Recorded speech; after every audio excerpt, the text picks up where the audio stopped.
பாக்கியாவும் என்னோட பொண்ணு வாழ்க்கை இப்படி ஆயிடுச்சேன்னு ஃபீல் பண்ணி அழுகுறாங்க. இனியா அவங்க நான் டிவில ஒர்க் பண்றத பார்த்து தான் பொண்ணு எடுத்துக்கிட்டாங்க அப்படின்னு எல்லாருமே நீங்க நினைக்கிறீங்க.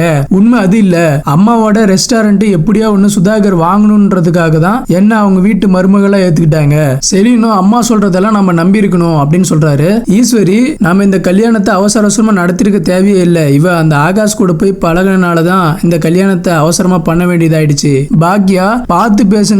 இவளே மன வருத்தத்துல இருக்கிறா. இவ முன்னாடி இப்படி பேசிட்டு இருக்கீங்க. தப்பு பண்ணது நீங்க ரெண்டு பேரும். போதைக்கு அடிமையானவன இவ தலையில கட்டி வச்சுட்டு இப்ப இவ மேலே பழிய போடுறீங்களா அப்படின்னு கேக்குறாங்க. ஆமா, இவ ஆகாஷ் கூட பழகினவதான், நான் இல்லன்னு சொல்லல. ஆனா இப்ப நாம சொல்ற பேச்சு கேட்டு அவ கரெக்டா தானே நடந்துக்கிட்டா. நீங்க தானே அவசரப்பட்டு கல்யாணம் பண்ணி வச்சீங்க. இனியா வயசுக்கு இனியா பண்ணது தப்பாவே இருக்கட்டும், ஆனா நம்ம வயசுக்கு நாம பண்ணது சரியா அப்படின்னு கேக்குறாங்க. இந்த கல்யாணம் நடந்திருக்கவே கூடாதுன்னு சொல்றாங்க. என் ரெஸ்டாரண்ட் விஷயத்துல விளையாடின மாதிரி கை கட்டி நிப்பேன் அப்படின்னு நினைக்கிறீங்களா?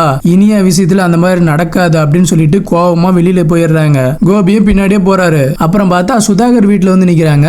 சுதாகரோட வைஃப் இப்ப எதுக்கு இவங்க வந்திருக்காங்கன்னு கேட்கும்போது சுதாகர் நான் பாத்துக்கிறேன், நீ அமைதியா இரு அப்படின்னு சொல்லிடுறாரு. பாக்கியாவும் சுதாகர் கிட்ட வந்து சண்டை போடுறாங்க. உங்க பையன் பண்ண வேலைக்கு யாரும் பொண்ணு தர மாட்டாங்கன்னு தானே என்னோட பொண்ணை கட்டி வச்சிட்டீங்க.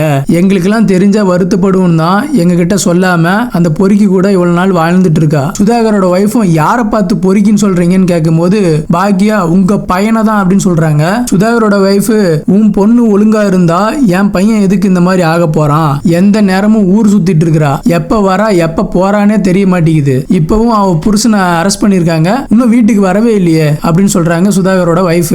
பாக்கியா நிதிஷ் என்ன மக்களுக்காக போராடி அரெஸ்ட் ஆயிருக்கானா? அரெஸ்ட் ஆனது ட்ரக்ஸ் எடுத்துக்கிட்டனால. அதை நினைச்சு இனியா புலம்பிட்டு இருக்கணுமா? இல்ல அவனை வெளியே கொண்டு வர்றதுக்கு போராடணுமா? சுதாகரோட வைஃப் என்னங்க இப்படிலாம் பேசிட்டு இருக்காங்கன்னு கேட்கும்போது கோபி சம்பந்தமா பாக்கியா கரெக்டா தான் கேட்கறா. நான் ஒவ்வொரு டைமும் என்னாச்சு ஏதாச்சுன்னு ஓடி வந்து பார்க்கும்போது நீங்க இப்ப சரியாயிடும், நாளைக்கு சரியாயிடும், நாளைக்கு சரியாயிடும் சொல்லினே இருக்கிறீங்க. சும்மா இருங்க சம்பந்தி, வார்த்தை விடாதீங்க அப்படின்னு சுதாகர் சொல்றாரு. பாக்கியாவும் நீங்க என்ன வேணாலும் பேசிக்கிட்டே இருப்பீங்களா, நாங்க கேட்டுனே இருக்கணுமா அப்படின்னு கேக்குறாங்க.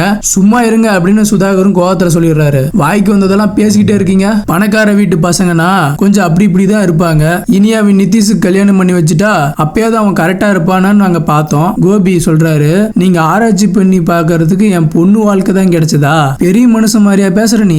பாக்கியா இனியாவுக்கு வேலையே இல்லையா? உங்க பையனை திருத்துறது தான் வேலையா? உங்க பையன் கேடுகட்ட வேலையெல்லாம் செய்வான், எல்லாத்தையும் பொறுத்துக்கிட்டு அவ உங்க பையனை பிடிச்சி திருத்திட்டு இருக்கணுமா? சுதாகரோட வைஃப் என்னமோ நல்ல பொண்ணு பெத்து வச்சிருக்கிற மாதிரி இப்படி எல்லாம் பேசாதீங்கம்மா. இனியா நல்ல பொண்ணு தான். நல்ல பொண்ணுனா முன்னாள் காதலம் கூட சேர்ந்து கூத்தடிச்சிட்டு இருப்பாளா? உங்க கடையில வேலை செய்யற பையனேன்ட்டு அவங்க கூட எங்க சேர்ந்து ஓடி போயிடுவோன்னு நாங்க தான் வந்து பொண்ணு கேட்டு தப்பு பண்ணிட்டோம். இனியாவோட வாழ்க்கையில அந்த பையனும் இல்ல, அந்த பையனோட வாழ்க்கையில இனியாவும் இல்ல. அதெல்லாம் எங்களை நம்ப சொல்றீங்களா? நீங்க நம்பினாலும் நம்பலனாலும் அதுதான் உண்மை. அதுவும் நிதிஷ் மாதிரி ஒரு அயோக்கியனை பெத்து வச்சதுக்கு நீங்களாம் வாயை திறக்கூடாது. இனியா ஒழுங்கா தான் இருந்தா. உங்க பையன் கேவலமானவன் தெரிஞ்சும் கூட அமைதியா தான் இருந்தா. இந்த பாவம்லாம் உங்களை சும்மா விடாது அப்படின்னு சொல்றாங்க. சுதாகர் என்ன சாபம் விடுறீங்களா?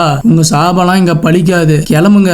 பாக்கியா எங்களால ஒண்ணுமே பண்ண முடியாதுன்னு நீங்க நினைக்கிறீங்களா?